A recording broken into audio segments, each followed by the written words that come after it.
Yo, what the אצלנו.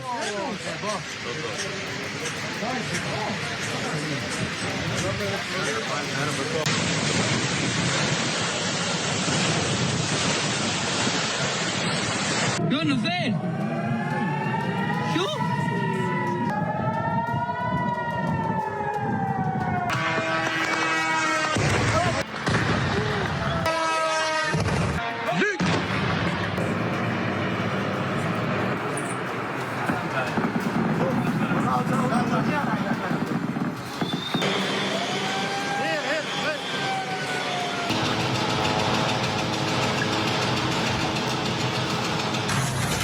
قل هو الله أحد الله الصمد لم يلد ولم يولد ولم يكن له كفوا أحد كذلك الله ربي ربنا لا تزغ قلوبنا Pemirsa, terima kasih Anda masih bersama kami di Sindo Siang. Berita selanjutnya adalah Zionis Israel mengonfirmasi 4 tentaranya tewas dalam penyergapan dan pertempuran jarak dekat dengan pejuang Hizbullah di Lebanon Selatan.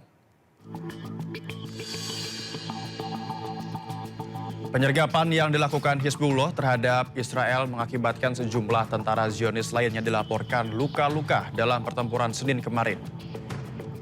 Salah satu perwira tewas akibat serangan oleh pejuang Hizbullah adalah Kapten Noam Madmoni yang berusia 22 tahun. Disusul dengan Sersan Ben Cohen dan Sersan Maxim Entis yang berusia 21 tahun.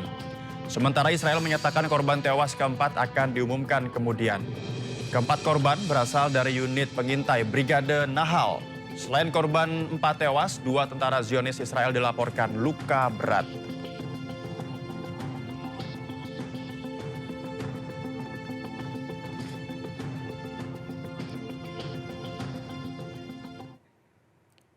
Sementara itu, Iran terus melancarkan serangannya ke fasilitas militer milik Amerika Serikat di penjuru Timur Tengah. Pasukan Amerika Serikat pun harus berlindung di bunker yang ada.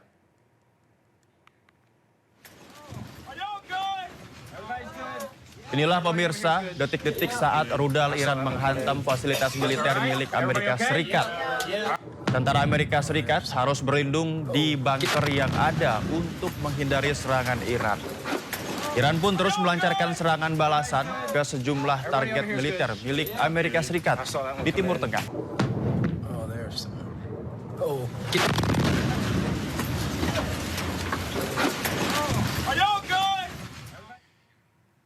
Sirine serangan Iran berbunyi di Israel dalam sidang parlemen dan dihentikan. Anggota bersembunyi di bunker.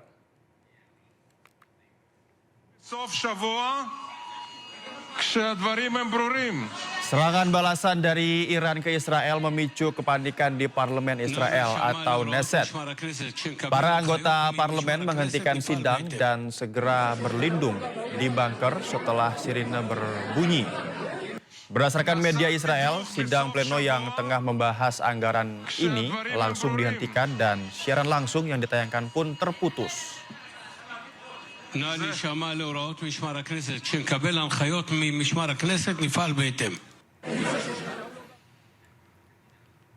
Konflik Amerika Serikat Israel dengan Iran terus meluas. Milisi Houthi Yaman mengumumkan masuk dalam pusaran konflik, memicu eskalasi konflik.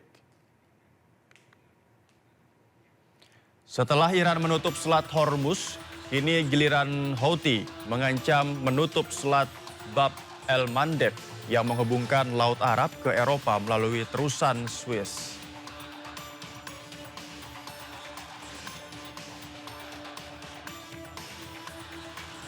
Ya pemirsa, jika Selat Bab el-Mandeb ditutup, Kapal yang akan menuju Eropa melalui Laut Arab harus memutari benua Afrika. 12% minyak dunia diangkut melalui Selat Bab el Mandeb perharinya. Jika ditutup, krisis energi diprediksi akan semakin parah.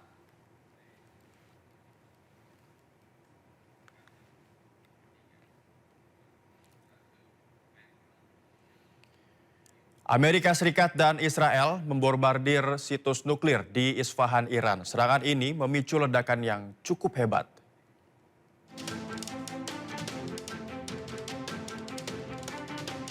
Beginilah pemirsa situasi saat ledakan besar terlihat menerangi langit malam kota di Isfahan.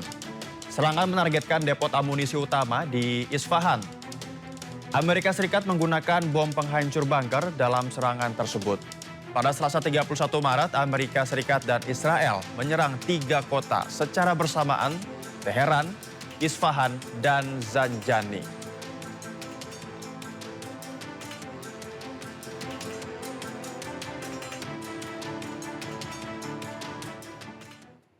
Pasukan Amerika Serikat terus menyerang dan menargetkan kemampuan rezim Iran. Rekaman serangan tersebut dirilis langsung oleh Komando Pusat Amerika Serikat, CENTCOM.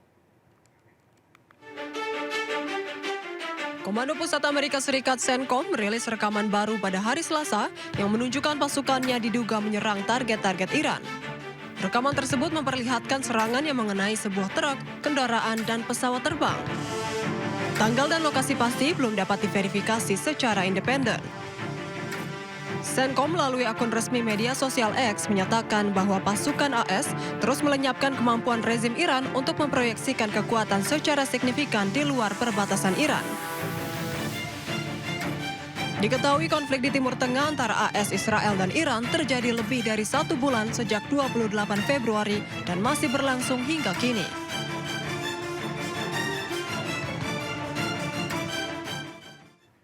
Zionis Israel kembali menyerang sejumlah titik di Lebanon hingga menimbulkan korban jiwa. Serangan udara tersebut membuat infrastruktur hancur.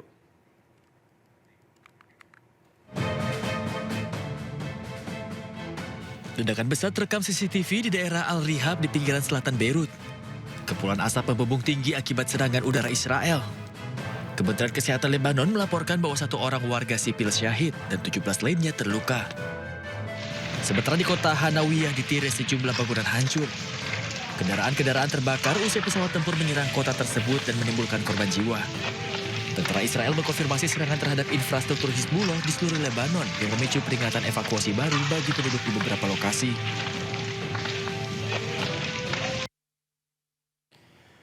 Parlemen Israel berpesta usai mengesahkan undang-undang yang memberlakukan hukuman mati bagi tahanan Palestina yang dinyatakan terlibat dalam serangan mematikan.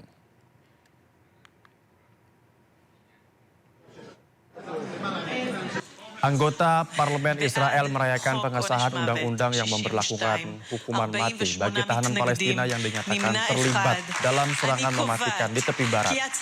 Kebijakan kontroversial ini disahkan dalam pemungutan suara pada 30 Maret 2026 dengan hasil 62 anggota parlemen mendukung dan 48 lainnya menolak. Melalui aturan baru ini, hukuman mati ditetapkan sebagai vonis utama dalam pengadilan militer Israel terhadap warga Palestina yang dinyatakan bersalah. Eksekusi bahkan dapat dilakukan dalam waktu sekitar 90 hari setelah putusan dijatuhkan. Pengesahan undang-undang ini langsung memicu kecaman luas dari komunitas dan kelompok hak asasi manusia. Banyak pihak menilai aturan tersebut bersifat diskriminatif karena dalam praktiknya menyasar warga Palestina serta berpotensi bertentangan dengan hukum internasional. Pertanyaan besar pun mengemuka, apakah pantas warga Palestina yang mempertahankan tanah airnya dihukum mati oleh pihak Zionis Israel yang menginvasi wilayah mereka?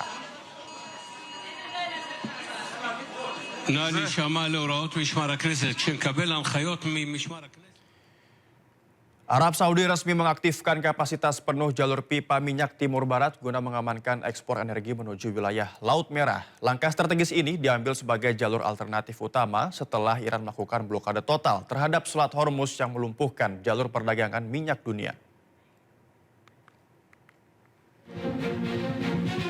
Arab Saudi resmi mengaktifkan kapasitas penuh jalur pipa minyak Timur Barat guna mengamankan ekspor energi menuju wilayah Laut Merah. Jalur pipa timur barat milik Arab Saudi kini beroperasi dengan kapasitas penuh sebesar 7 juta barel per hari guna memitigasi dampak penutupan Selat Hormuz. Sekitar 5 juta barel minyak mentah kini diekspor melalui pelabuhan Yanbu di Laut Merah, sementara sisanya dialokasikan untuk kebutuhan kilang domestik. Meski telah dipersiapkan selama beberapa dekade, jalur sepanjang lebih dari 1.000 km ini dinilai belum mampu sepenuhnya menggantikan perat Selat Hormuz yang biasanya dilewati 20 juta barel minyak setiap harinya. Selain minyak mentah, negeri petrodolar tersebut juga terus memacu ekspor produk olahan minyak dengan volume mencapai 700.000 hingga 900.000 barel per hari. Upaya ini menjadi tumpuan utama Arab Saudi dalam menjaga stabilitas pendapatan negara di tengah eskalasi konflik regional yang kian memanas pada 2026 ini. Namun, ketergantungan pada jalur Laut Merah tetap menyimpan risiko keamanan tinggi menyusul pernyataan keterlibatan kelompok Houthi asal Yaman dalam perang. Adapun, keamanan di wilayah Laut Merah kini menjadi perhatian serius setelah kelompok Houthi yang berafiliasi dengan Iran mulai menyerang kapal-kapal komersial sebagai bentuk solidaritas terhadap pejuang Palestina. Aksi serangan ini kembali mengguncang perdagangan global dan meningkatkan risiko pengiriman energi melalui perairan tersebut. Pemerintah Arab Saudi kini terus memperketat pengawasan di sepanjang jalur pipa dan pelabuhan industri guna memastikan aliran energi tetap terjaga di tengah ancaman sabotase yang dapat memperburuk krisis energi dunia. Pemerintah Korea Selatan bersiap memperluas kebijakan pembatasan penggunaan kendaraan ke masyarakat luas guna menekan konsumsi energi nasional. Langkah ekstrim ini akan diambil jika harga minyak mentah global terus meroket akibat eskalasi konflik di Timur Tengah yang mengganggu jalur pasokan utama negeri ginseng tersebut. Pemerintah Korea Selatan bersiap memperluas kebijakan pembatasan pengguna kendaraan ke masyarakat luas guna menekan konsumsi energi nasional. Menteri Keuangan Ko Yoon Chol menyatakan pemerintah akan memperlakukan pembatasan kendaraan skala nasional jika harga minyak mentah naik ke kisaran 120 hingga 130 dolar Amerika Serikat per barel. Saat ini harga minyak dunia masih tertahan di posisi 100 hingga 110 dolar.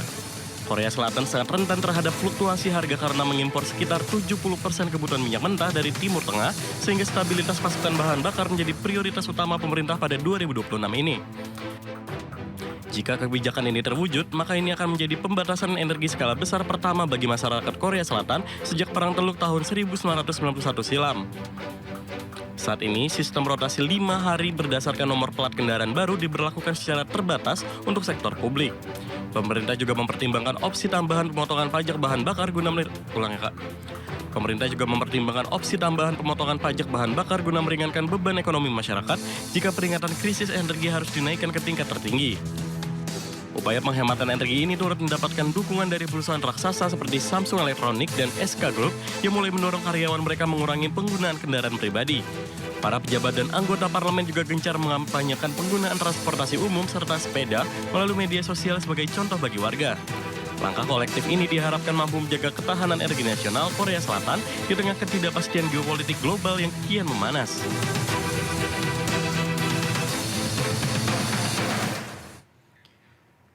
Sehari sebelum sidang vonis terdakwa kasus dugaan penggelembungan dana desa Amsal Sitepu mendapat penangguhan penahanan. Informasi selengkapnya usai jeda, tetaplah di Sindo Siang.